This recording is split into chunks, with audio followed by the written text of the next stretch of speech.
Did you see the All-American, like all-time All-American roster voted on by like the AP? I did. Yeah, I did. I had thoughts. Well, let's share. Oh, Let's okay. share these thoughts. First of all, Nebraska did get two guys on the list. Yep. We got two. Ndamukong Suh, rightfully so. Yep. And Johnny Rodgers as the all-purpose offensive player. Go Big Red. Where do your thoughts start? My first thought is the running mate was Sue. Defensive tackle was one of those that you can't have someone from 1929 on your defensive tackle team because that person would literally weigh 180 pounds, probably. Realistic, I did look it up. He was 6'2", 205. Oh, wow. Yeah. He would be an undersized linebacker today. He'd be undersized everything these days. But that's a good-sized receiver, 6'2", 205. In that same sense, I understand that they're looking at it. So the parameters were that you had to be at least one-time first-team All-American to make the list. Yep. They did not consider your NFL career or other things. It was primarily just your collegiate career. That's how Tebow made it. None of the writers or voters who are part of this process could have possibly seen Bronco Nagurski. Yeah, and there's not like film really, right? And you're like realistically, you're going to put someone like Ndamukong Suh next to Bronco Nagurski. That I just can't wrap my brain around. And I understand he has an award named after him. But if we're going to go down that list, go back to the center position. I would say, why is Dave Remington not on the list? So there is a Bednarik award, right? And I understand, but there's also a Remington award. So this was my big gripe with center. Yeah, was Chuck Bednarik at Penn from 1947 to 1948. Another good argument. Probably not better than Dave Remington. No, probably not. I'm going to go out on a limb. He must have been his conference player of the year, right? Also, as a center. Yeah. Also, like Remington is considered by like everyone the best center of all time. Yep. Like the best collegiate center ever. Just full stop. That's literally why they named the award after him. So I had a problem with center. Nebraska should have had minimum three guys. It should have been Johnny Rodgers, totally understandable. Ndamukong Suh, totally understandable. At least Remington should have been there. And I actually have no qualms after that. I really I with the entire list or just Nebraska guys? No, Nebraska guys. Okay, I have one very large qualm. I also do. I'm curious to see. Do you want to say it at the same time? All right, yeah. 3. Wait, 2, hold on. Are we saying position or player? Player. Okay. Just say last name. Okay, last name. Okay. After I get to 1. Okay. Ready? Yep. 3, 2, 1. Tebow. Yep. Yeah. Yeah, bang. Yeah, no, that's. Who did you want? I mean, just pick a guy. Cam Newton. So I'm picking Cam Newton. The single greatest season in college football history from a quarterback. I was thinking Newton or Burrow. Yeah, those are the first two that I thought of. Burrow as well. 2019 is just like that dude's otherworldly. I mean, like, so here's the other thing that it wasn't totally clear by their criteria. Now, there is a year next to them. That's their All-American year or multiple All-American years. It wasn't clear if they were taking whole career or just a season. Correct, because then Barry Sanders being one of the running backs with Herschel Walker makes a complete difference. Because Barry Sanders had maybe the best running back season in college football history. I wouldn't even say maybe. I think it just is. But he only had the one season. Yeah, he was a backup the other 3 years with Thurman Thomas, right? So I'm sitting here and I go, okay, if we're talking about – and Randy Moss literally only has one season. He only has one season of stats in college football. It's 97 at Marshall, one of the best wide receiver seasons of all time. Yep. It's like 1,600 yards and 25 touchdowns at Marshall. Yep. He finished, I think, top 6 in the Heisman voting, again, at Marshall when they're still an FCS program. Unbelievable, right? So I'm led to believe this is a one-year sample size. Yeah. Based on those two guys alone, which tells me probably needs to be Tebow, or not Tebow, probably needs to be Cam Newton or Joe Burrow. I would also even take, I'll be honest, I would take Johnny Manziel. I also thought that too. Over Tebow. And is it recency bias, or am I just not thinking of another quarterback that could be on that list like past that? I just think like the quarterback play is just so much better now in the past 25 years. So if you're going to go career, there is an argument for Tommy Frazier. Yeah.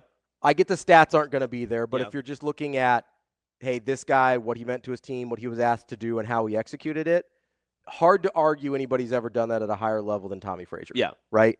So, like, that's an argument worth having.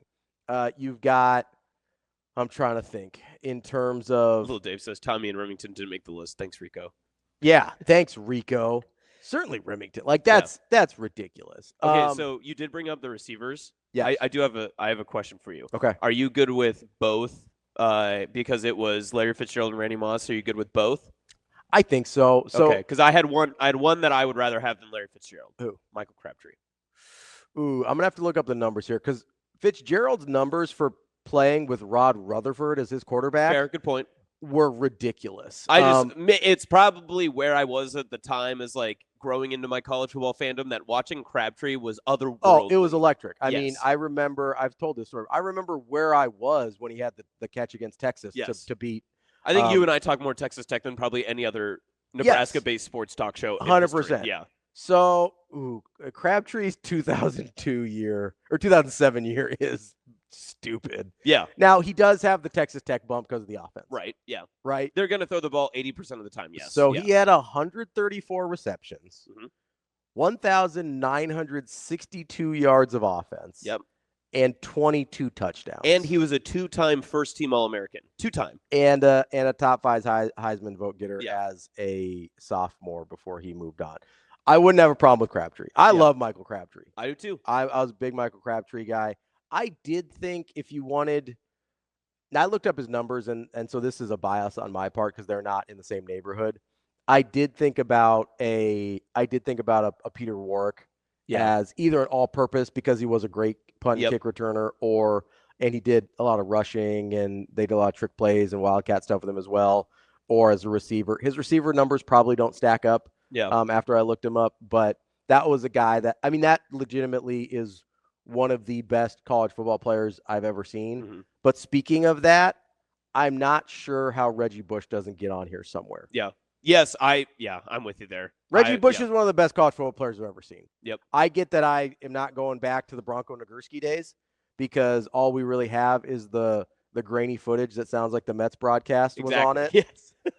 Or like Nagurski here, see, he's the fastest man alive at 205 pounds. You also could make an argument, and I don't want to dive into this pool completely, but like you could make an argument both running back spots could have been USC running backs. Sure.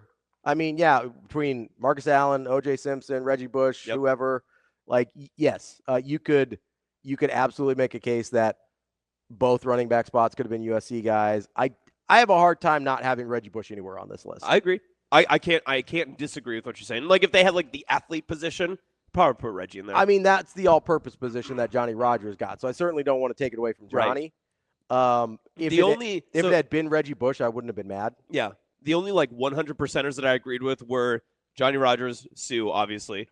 And then I love Sebastian Janikowski being on there. Perfect. 100%. Yeah. And then I have no issue with the DBs at all. The only one I can make an argument for is possibly Sean Taylor. But I think in college football terms, cornerbacks are perfect.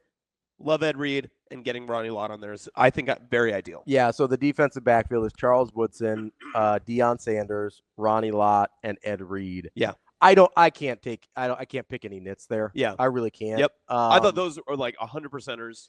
Perfect. Yeah, I mean, Charles Woodson won a Heisman as a corner, so like that has to probably be on the list. Deion Sanders, one of the best corners of all time. I don't really remember Ronnie Lott at USC, well, but neither do I. But yeah, well, you're not older than I am? No. Oh, okay. Also, notably, I had to look this up. The Ray Guy Punter Award, named after Ray Guy. Yeah. He wasn't a first-team All-American, so that's why Tory Taylor is. Also, I bet Tory Taylor's better. Because I almost had an aneurysm looking at this list and seeing freaking Bronco Nagurski from 1929 on this list and no Ray Guy. And I was like, how are we going to just give away awards for some and not others? But then they should, after this list, they need to rename it to the Tory Taylor Award. So David says Spielman over Ray Lewis. Thanks, Rico. Yeah, I don't know. I didn't see Spielman play college football because he was wrapping up his career as I was being born. I think people misperceive that Miami team because of the popularity the team like garnered later on. And yes, they were very good at the time too, but a lot of those players, it's almost the same argument as like the 90s Nebraska's, like your Tommy Frazier argument. There were a lot of other pieces around them that were also great, so they all lifted each other up. But I don't know if they separated themselves because I thought maybe Warren Sapp would get like a look at the defensive line too. Sure. And he was a first-team All-American. Russell Maryland is one that like I'm a little bit surprised didn't get a look at defensive line. You have to remember, so here's the biggest key in this. Say, Bronco Nagurski. Right. You have to remember that these have to be first-team All-Americans on this list. And there are a lot of great college football players that have not gotten that a weren't first-team All-American. Yes. And that's a totally fair point as well. I really struggled. I struggled a little bit with the Miami things because, and it wasn't even so much with the other good players raising them up because I don't really want to hold that against them. My issue was trying to remember what I remembered from their high school or from their college days versus their pro days, right? Yeah. Like I know Ed Reed was an incredible pro. I remember him being really good at Miami, but I'm having a hard time distinguishing college Ray Lewis from NFL Ray Lewis. Yeah. I'm having a hard time distinguishing. Sean Taylor's a good example. College Sean Taylor versus what little in the NFL we saw of Sean Taylor, right? Right. So I think that's part of the issue I'm having with the Miami guys more than anything is I don't really remember what they were in college versus what they became in the NFL. And if you're not counting NFL stuff, which they weren't, that does make it a little challenging for me. Yeah. Captain I also says, could have done Ricky Williams at running back. I was just thinking about that. Yeah, I'd be fine with Ricky Williams at running back. I probably prefer Reggie Bush. Yeah, I'm not going to disagree. If I'm being honest. Here's Captain going Archie Griffin. That's Archie Griffin being the 2-time Heisman winner. I think a lot of people forget that I think it was his second Heisman that he won was like not super split and like not that. I think it was the closest Heisman ever. Yes. And also like the stats weren't that good. No. It was worse than his first year, which would never happen now. In order to win back-to-back Heismans now, you would have to so outperform your previous Heisman season. Yeah. That'd be crazy. I mean, do you want to guess how many rushing touchdowns Archie Griffin had in his second Heisman season? How many rushing yards? How rushing touchdowns? Oh, touchdowns? You can do yards too if you want. Do you go for 1,210? You're close on the 1,200. You are not close on the 10. Is he in double digits at least? He is not. That's not good. He's at 1,357. Okay. Which is fine. Yeah, pretty good. Pretty good yards. It's by far, it's after he became what appears to be the full-time starter. It's by far his worst year. Yeah. He had 4 touchdowns. Can't win Heisman with 4 touchdowns. 4 touchdowns. Yeah, that's crazy. What are we doing? That's crazy. Dante Dowdell had 3 in one game last year. Come on, Archie. Didn't Dowdell have 13 last year?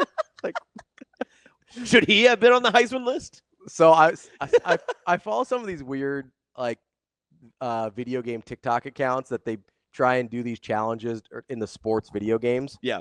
And one guy was trying to win the Heisman while scoring as many touchdowns as possible, but ending the season with negative yardage.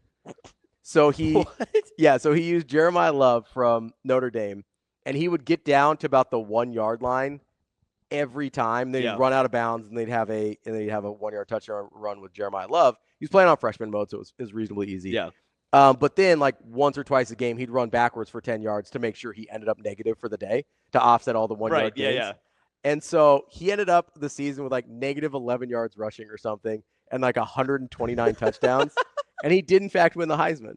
So he's the bizarro Archie Griffin. Good for him. I mean, I appreciate watching those. There's one where I like to watch where he tries to take the slowest players in Major League Baseball and hit inside the park home runs with them in a simulated game situation. Those are pretty fun. There's he had to do it with the big dumpa, Cal Raleigh. That was a good one. Dumpa. And he sees how many attempts it takes him. It's good. My TikTok algorithm's a little strange. Yeah, don't look at my Instagram reels. You won't like that. That's a dangerous place. Dave and I be sending some stuff that I'm like, oh no, it's dangerous. It's just weird. Maybe once a week or once every 2 weeks, Dr. Girlfriend will just take my phone. She'll be like, I just want to look through your algorithm, and she gets at least 3 swipes in and hands it back. She's like, I don't know what you're watching. You're how did you curate this? I don't want to live in this world. Yeah, it's mostly a bunch of it's just a bunch of people doing fit checks and stuff. They're just doing their thing, That's how my Instagram was when I was powerlifting and stuff. It was just all lifters and stuff. These aren't lifters. Oh, okay. Outfit checks. Yeah. Outfit checks. I thought you said fit check. I was thinking fitness influencers. Sorry. Yeah. Were there any other issues you had on the list? Rico, I'm gonna put this back up really quick. I don't want to see this. Listen, I know how good Brock Bowers was. It felt a little recency bias. But see, that was the other thing, and I had to fight myself to talk myself off the ledge of being, well, it can't be Brock Bowers, because I kept trying to fight someone else that it could be. I don't know who else it would really be.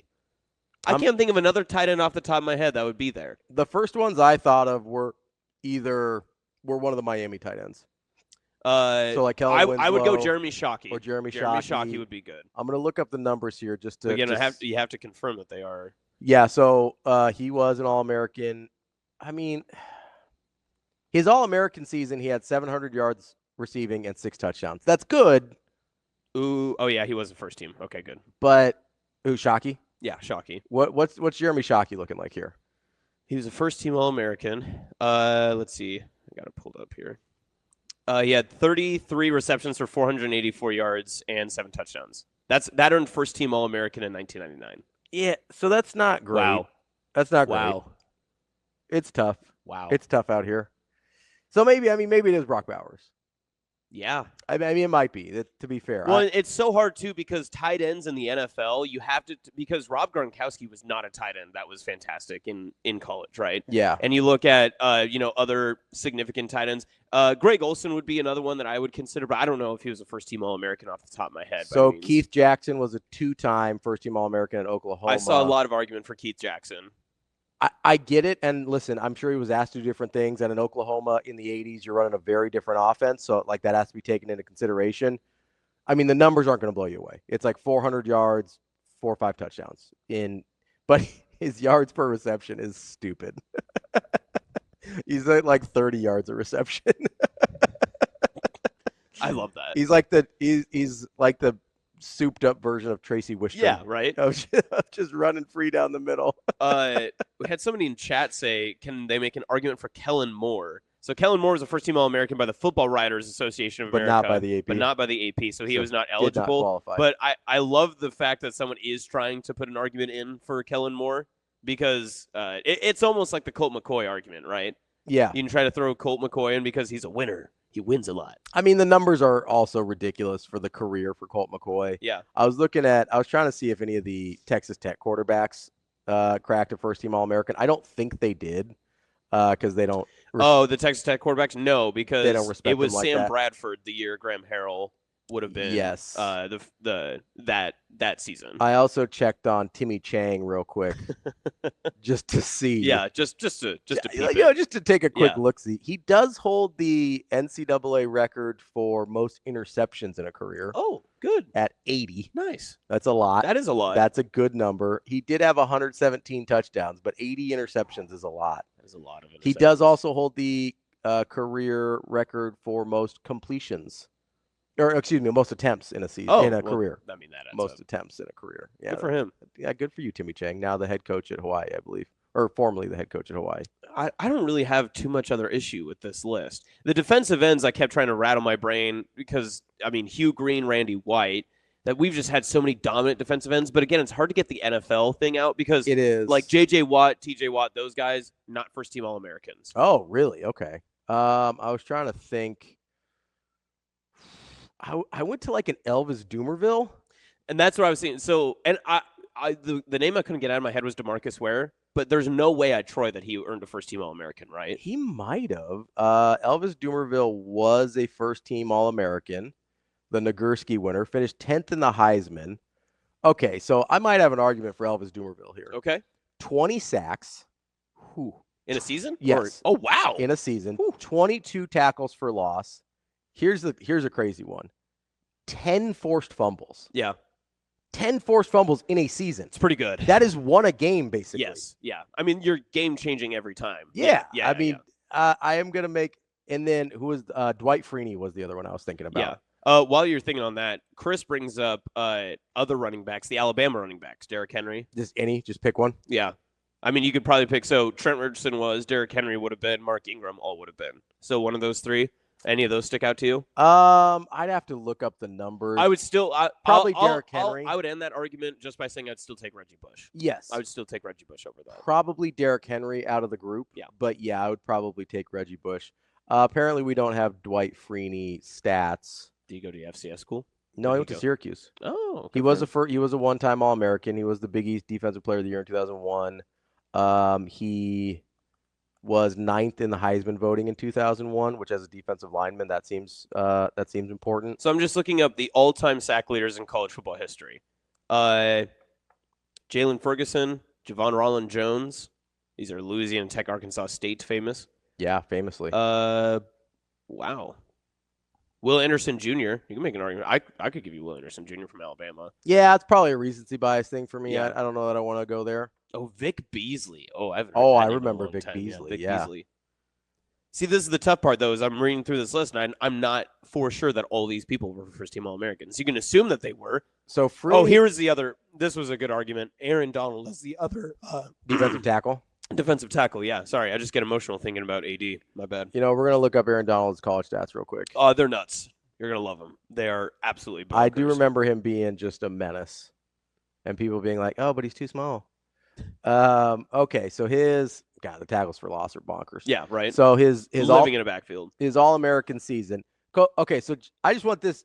Let's use these Aaron Donald stats to put Elvis Dumerville's in perspective. Okay, yeah, here. please. Okay, so 11 sacks. Mm-hmm. Good, especially the defensive tackle spot, but interior, but about half of Dumerville. Yep. 29 tackles for loss. That's 7 more than Dumerville. Still very good. 4 for forced fumbles. Not quite one a game. Not 10. Yeah. 10. But still very good. And again, it's not fumble recoveries, which are basically like look at the draw. These are forced you fumble. forced the forced fumble. You is, forced a turnover. Yes. He did have several passes defended, which is impressive for a defensive tackle.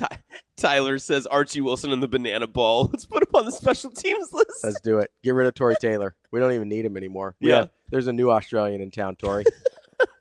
Lawrence Taylor is a good one. I'd have to look up his college stats. It's really hard to find college defensive stats for guys pre 2003. Right. Well, and they didn't keep sacks as a stat until the 80s, didn't they? Yeah, early mid 80s, somewhere in there. So I don't even know if we're gonna have Lawrence Taylor college stats here. But Rico does not want us to add another Pitt player. They do. Pitt might have the most on here. Ohio State has a couple too. Ohio State's got 3. Ohio State's got 3. That's the most. They're tied with somebody else for 3, which is part of the reason I wanted Nebraska to get to 3, if I'm being honest with you. Were you surprised no argument for a USC quarterback? No Carson Palmer, Matt Leinart? Not really. I mean, there's just better guys. Yeah. Of all the ones we named, I think you have an easy argument for Burrow or Newton or even Manziel. Yep. Manziel going for the 1,000 yards rushing as well. His numbers stack up really favorably to Cam Newton's. Yeah, right. Burrow just has the best passing season out of even out of an air raid offense, but out of a non-air raid offense of all time. Yep. It's not even close. Yeah. So that was one where I just go, the Tebow thing. And listen, I'm not even a Tebow hater. DB helped me realize that his numbers aren't nearly as good in college as we tend to remember. Yep. You remember everything else around Tim Tebow. And you assume the numbers. Yes. They're good. Yep. But they're not crazy. Yeah. Right? Well, I think that last game against Cincinnati, he blew the doors off. He threw for 500 yards. Yeah, exactly. Yes, so we seem to remember a different version of him. I remember him being a better runner, honestly. Yeah. That was the big thing for me. He only averages 4 yards a carry. 3.8 or something for his career. And I go, yeah. That. That's the part that, because I knew the passing numbers were okay, even though it didn't look great. Yeah. I just remember him being a much better runner than he was. He was honestly basically a high use fullback. Yep. I could make a better argument, I think, for Vince Young than I could for Tim Tebow for that first team, for that quarterback spot. I wouldn't argue with you. I wouldn't argue with you on that. I think that's the one that it's almost like when the list came out and you see the ESPN article and the first name is Tim Tebow, they put it in the headline of the article that it's Tim Tebow and then Deion Sanders and the rest of the list. That's where I immediately had issue because I was like, oh, okay, so you're making this to get people to look at this then. Yeah. You just wanted people to click on Tim Tebow. Yeah, so the passing numbers for Vince Young aren't crazy. They're good, but he does have 1,000 rushing yards and 12 touchdowns on top of it. So that's kind of he seems like an earlier version of your Cam Newton, Johnny Manziel prototypes, and I don't totally know what to do with that with the numbers in context. So